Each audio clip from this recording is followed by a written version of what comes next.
Bonjour et bienvenue dans les Rushs, cette semaine dans vos salles, au cours, avec Adam Scott. C'est moi ou en ce moment les films d'horreur ont pour tête d'affiche masculine soit Adam Scott, soit Justin Long. C'est pas faux. C'est l'histoire d'un romancier qui se rend dans une auberge irlandaise pour disperser les cendres de ses parents. Rien de vraiment flippant. Je dirais dramatique. Ouais, mais quand le personnel de l'auberge lui raconte l'histoire d'une sorcière ancestrale Il n'y en avait pas de récente? qui hante la suite nuptiale, le romancier part en vrille. Ouais, j'ai fait des repas de famille bien plus flippants que ça.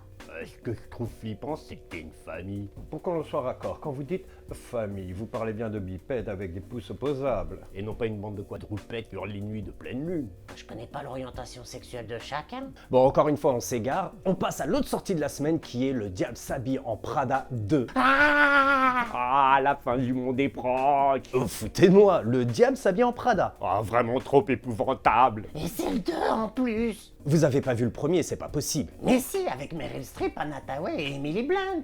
Dites-leur que c'est pas un film d'horreur. Avec le retour de Miranda Presley, que la divinité de la mode nous protège d'une nouvelle crise existentielle et d'une vague d'anxiété.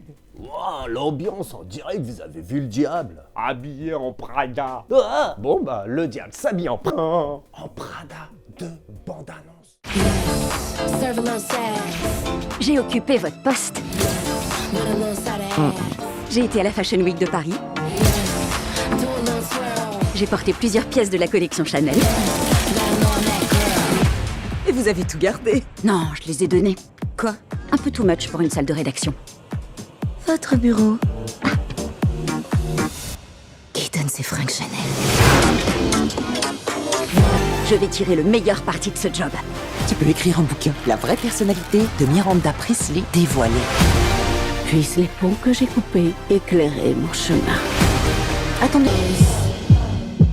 Du Fendi, il faut ça. Le pantalon Brunello Cucinelli, trop beau, j'adore. Et puis, il te faut absolument un bel ensemble totem de pièces brodées.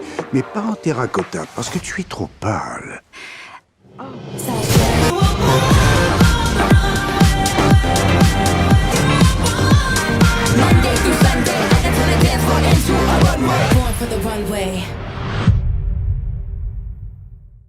Après ça, nous avons... Mortal Kombat.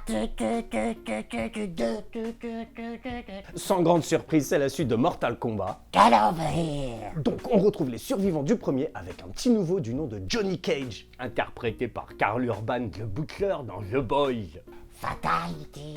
En gros, de la bagarre. Beaucoup d'hémoglobine. Et des membres arrachés. C'est tout ce qu'on demande pour un Mortal Kombat. Je dis amen à ça. C'était Dans les Rushs et je vous dis see you next time.